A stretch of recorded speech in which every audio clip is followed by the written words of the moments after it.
వచ్చే మారమయ్యా.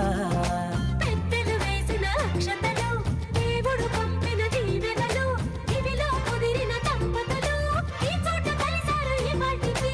ఆటలు పాటలు వేడుకలు, మాటకు మాటలు అల్లరులు, తీయని గుర్తుల కానుకలు వెన్నంటి ఉంటాయి వెయ్యేళ్ళకి.